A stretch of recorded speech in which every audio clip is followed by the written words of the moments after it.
What is going on, guys? My name is Wheelman, and today I've got a full game review for you guys. I know I haven't actually done one of these before, but yeah, I've been playing a lot of this game you're watching right now, which is Planetside 2, over the last day and a half or so, and just so I could get a feel for it and do a review for you guys, because I know it's sort of somewhat popular, but not extremely popular, and I just wanted to sort of give my thoughts.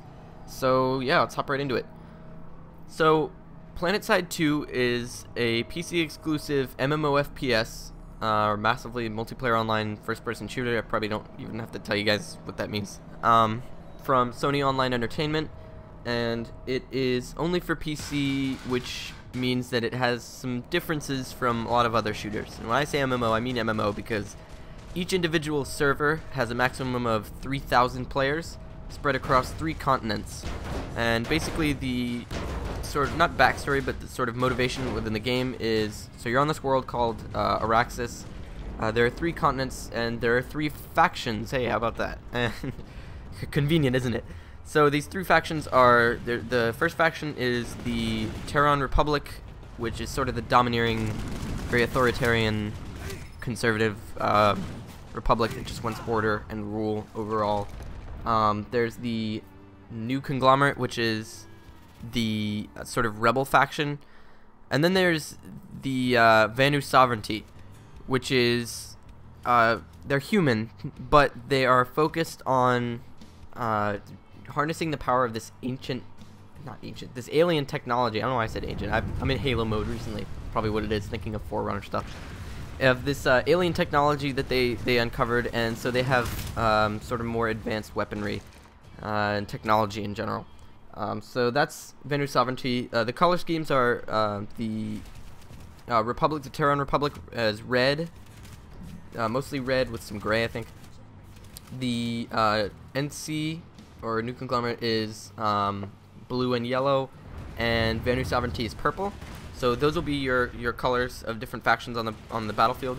As you can see, I made a character. My character is NC, and yeah, it's a lot of fun. Just sort of, I just picked that kind of because I like the idea of like rebelling against the Empire or whatever. The sort of downfall in my mind, or the drawback of being NC for me personally, is that they have vehicles that are sort of focused more on taking a lot of damage and not so much focused on speed or agility, and that kind of makes them a little bit less fun. But infantry combat's still fun and everything, so I like it. It's pretty fun. Excuse me.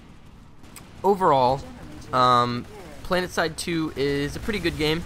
Before I get into too many like sort of general statements about it, let's just go over some of the specifics. So it's got pretty standard controls, like pretty standard FPS stuff, grenades. Obviously your primary and secondary weapon, and some gadgets.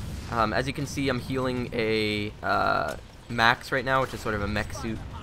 And yeah, it's very much, this game is very much Halo meets Battlefield is what I would say about it, because it's got a lot of elements of Battlefield in terms of the core gameplay.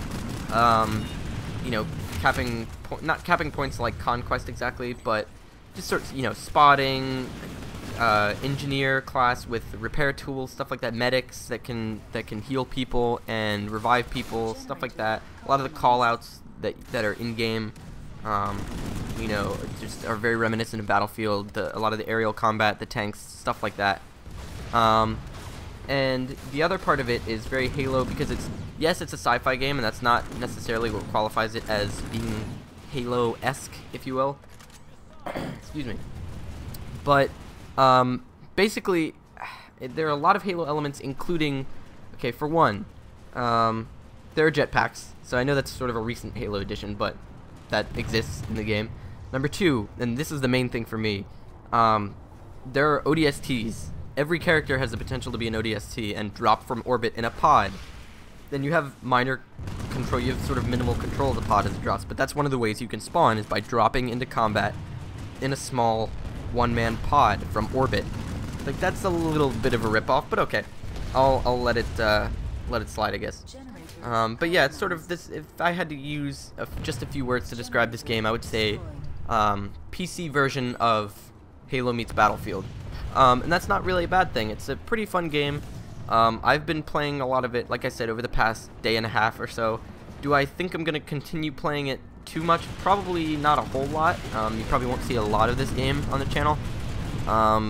If you guys want to see some more of this game, let me know in a comment, because I'll play it if it's requested. But it's not a bad game. I don't think it's a great game. It is free to play. I know that's something that I kind of left out, but it is free to play. So that's always cool. Free to play games, of course, almost always suffer from the, free to play, pay to win kind of mentality. And that's not necessarily true here. I don't think it's pay to win, but it's pay to have more fun, probably. Because it takes like 100 hours to unlock like the first gun, or some ridiculous amount of time to start unlocking stuff. I'm using all basic default equipment here, and yeah, it's just sort of the kind of thing that you have to pay for, either with money or or those whatever there are. I know in Blacklight they're called war points or whatever. Or no, I'm thinking of War Inc. Battlezone, which don't even get me started on that game. But yeah, that's basically my review. If I had to give it out of like a 5-star rating system or something like that, I'd give it maybe like a 3. Like a 3 out of 5 stars, 2.5 or 3 out of 5 stars, for me personally. But if you think it's a great game, if you've been really enjoying it, or if you hate it, either way, leave a comment below. Let me know what you think. Let me know if you want me to do more reviews of games, if you want them to be kind of more structured, or if they can just kind of be casual like this. But yeah, other than that, guys, thanks for watching. Have an awesome day.